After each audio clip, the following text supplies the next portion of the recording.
In Centerville, Nova Scotia, where, by the way, they joke they live smack dab in the middle of nowhere, this small lobster processing plant is actually finding success with its new tact on trade.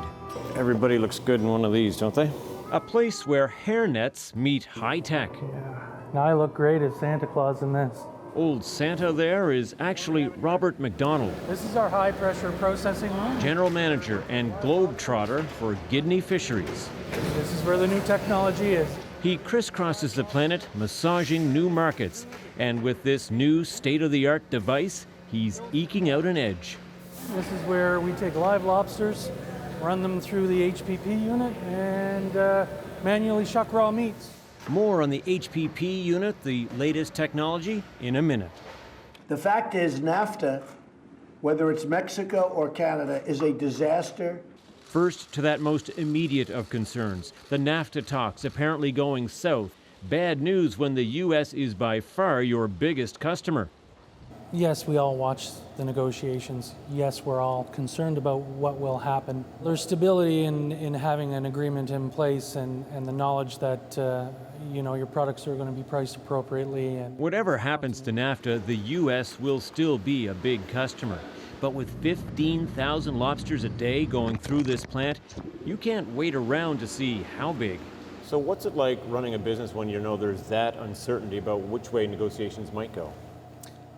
Perhaps it may want to bring you to refocus your efforts on other international markets. Now, those who like lobster like it a lot, but let's be honest, it can be awkward to eat. Okay, at a place like the Shediac Lobster Festival, they may take it to the extreme, but you get the idea. It can be messy.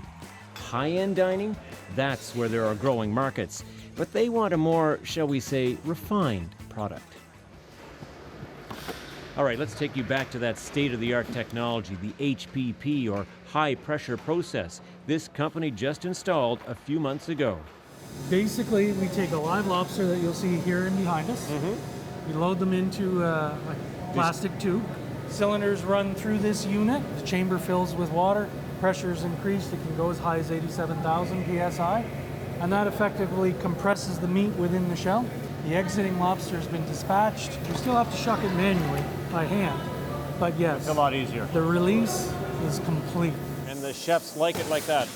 Completely raw allows them to cook it to the appropriate texture that they prefer. A so-called value-added, more profitable product that is landing on more plates at five-star restaurants around the world, thanks in part to trade agreements. Canada's new deal with the European Union has already slashed tariffs on live lobsters by 8%, and soon frozen lobster too. The U.S. doesn't have a deal with Europe, so advantage, Canada. So you like trade agreements? At the end of the day, yes. I mean, we saw a significant bump in our exports to Korea last year when the final tariffs came off of our live lobsters. That's been sustained business for us. That was a result of a well-negotiated trade agreement. Would you like to have one with China? Perhaps. That might be beneficial, indeed. China has, quickly jumped up the list to be the number 2 export country and destination for lobster products behind the U.S. The lesson, of course, is diversify your trading partners. No, chances are you've never heard of this place, but in this age of uncertainty with NAFTA, they're exactly where they want to be. Tom Murphy, CBC News, Centerville, Nova Scotia.